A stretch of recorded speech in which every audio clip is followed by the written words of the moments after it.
Bismillahirrahmanirrahim. Assalamualaikum warahmatullahi wabarakatuh. Now I will explain the lesson about past continuous tense, simple past, and past perfect. Yang pertama yaitu past continuous dan simple past. Nah, kedua tenses ini selalu digunakan secara bersamaan, namun letak perbedaannya yaitu jika past continuous tense ini digunakan untuk menggambarkan peristiwa yang lebih lama atau menggambarkan latar belakang terjadinya suatu peristiwa atau kejadian. Nah, sedangkan simple past ini digunakan untuk menggambarkan kejadian atau peristiwanya pada saat itu, maksudnya pada saat lampau. Untuk past continuous, dia itu menggunakan rumus subject tambah to be, past was were tambah verb in. Contohnya, a man was looking for his cat. Seorang pria sedang mencari kucingnya. Kemudian simple past ini mengikuti pola subject ditambah verb 2 ditambah objek. Contohnya, he ate fried rice for breakfast. Kemudian untuk past perfect itu merupakan tenses yang digunakan untuk masa lampau yang menceritakan suatu kejadian yang telah selesai sebelum terjadinya peristiwa lain yang terjadi masa lampau. Nah, past perfect ini menggunakan pola subject tambah had tambah verb 3 tambah objek. Nah, contohnya, because I had forgotten to back it up. Oke, selanjutnya di slide ini kita akan membahas tentang sequence adverbs, present perfect, future, and modals. Yang pertama, sequence adverbs. Sequence ini artinya susunan-susunan, sedangkan adverbs itu kata keterangan. Jadi sequence adverb adalah susunan-susunan untuk menentukan langkah-langkah yang dilakukan. Ketika kita membuat sesuatu, kita bisa memakai 5 langkah-langkah ini. Yang pertama ada first, artinya pertama-tama, then, kemudian, next, selanjutnya, after, setelah itu, dan finally, yang terakhir. Ketika kita ingin melakukan sesuatu, kita bisa memakai 5 langkah-langkah tersebut ini. Oke, yang kedua tentang present perfect. Present perfect ini digunakan atau membicarakan sesuatu yang terjadi di masa lalu dan masih ada efeknya di masa kini atau di masa sekarang. Used for something ago but felt its effect until now. Kita bisa melihat rumusnya. Subject untuk positif, subject plus have has plus verb 3. Negatifnya, subject plus have has plus not plus verb 3. Dan interrogatifnya, have has plus subject plus verb 3. Have digunakan untuk I, you, they. Sedangkan untuk has digunakan he, it. Kita bisa melihat contohnya. Untuk positif, she has married to the doctor. Dia telah menikah dengan dokter. Untuk negatifnya, he hasn't married to the doctor. Dia belum menikah dengan dokter. Has she married to the doctor? Apakah dia sudah menikah dengan dokter? Jadi kita melihat dari contoh, bisa kita lihat bahwa sesuatu yang terjadi di masa lalu dan masih ada efeknya sampai sekarang. Selanjutnya, pembahasan kita tentang future. Future ini membahas tentang rencana-rencana jangka panjang ataupun jangka pendek. Kalau kita ingin membuat sebuah kalimat, kita harus memastikan 2 hal seperti be going to and will. Perbedaan kedua kalimat ini, kata ini, be going to dipakai untuk pengandai-andaian yang sudah pasti terjadi dilakukan di masa depan dan pasti akan terjadi. Sedangkan will digunakan hanya untuk pengandai-andaian, belum tentu terjadi, masih bersifat akan atau kemungkinan. Di poin selanjutnya kita akan membahas tentang modals and suggestion. Modals ini adalah kata kerja, sejenis kata kerja digunakan untuk mengekspresikan kemampuan untuk sesuatu. Sedangkan suggestion ini digunakan untuk saran atau untuk menawarkan sesuatu. Untuk memakai kata modals kita bisa gunakan must, need to, have to, don't have to. Untuk kata suggestion kita bisa melihat dan memakai you'd better, ought to, should, and shouldn't to.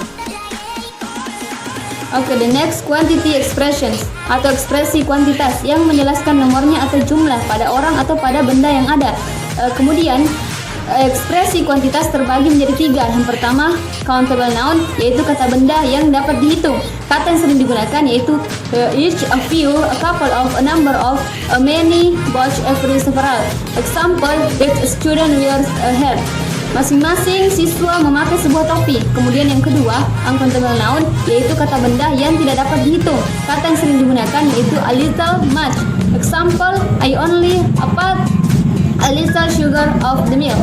Saya hanya menaruh sedikit gula pada susu.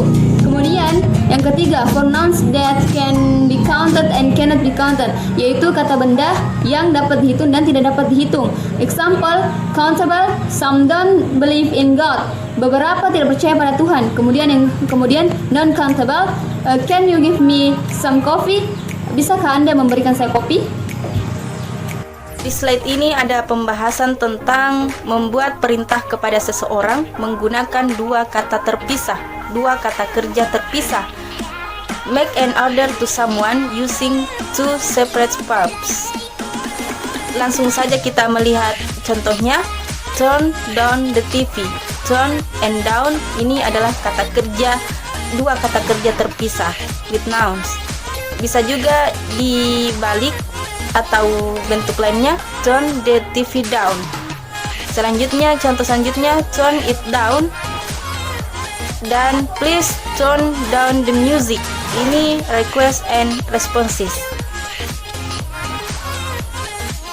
Oke, next, relative pronouns, yaitu kata ganti yang digunakan untuk menghubungkan satu kalimat dengan kalimat yang lainnya atau kalimat selanjutnya.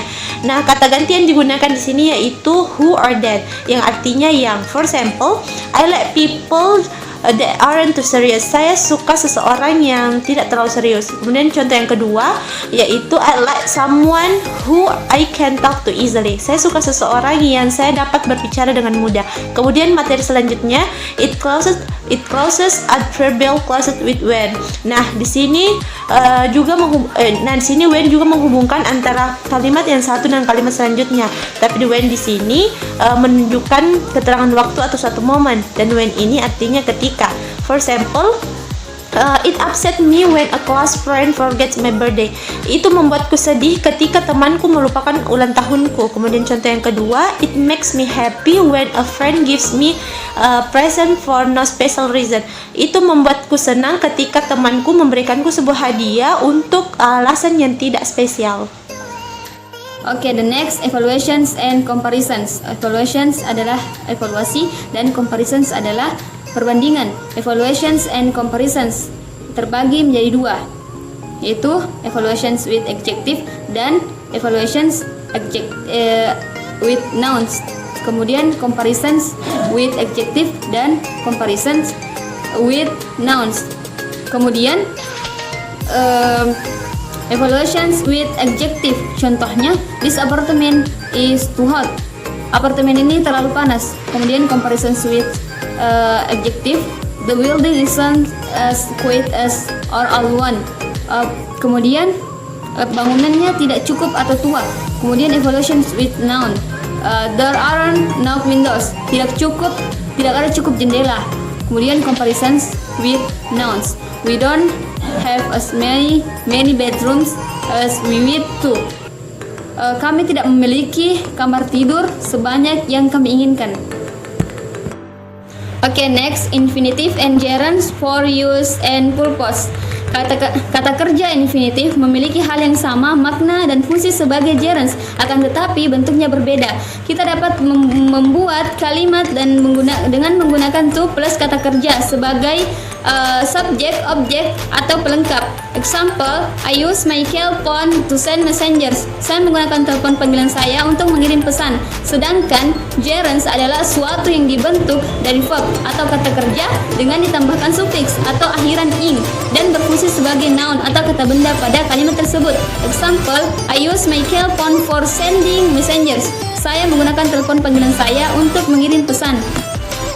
Okay, the last that needs fixing. There are two, describing problems 1 and describing problems 2. Describing problems 1 ada dua juga. Yang pertama yaitu with past participles as adjective, yaitu kata kerja sebagai kata sifat. Nah, di sini menggunakan verb ded atau verb ing. For example, the car is damaged. Mobil rusak. Nah, damage ini merupakan kata sifat dari car atau mobil. Kemudian bentuk yang kedua yaitu with nouns dengan kata benda. For example, there is a chip in it. Chip ini merupakan nouns-nya, dan dimana arti dari kalimatnya yaitu terdapat sebuah serpihan di dalamnya.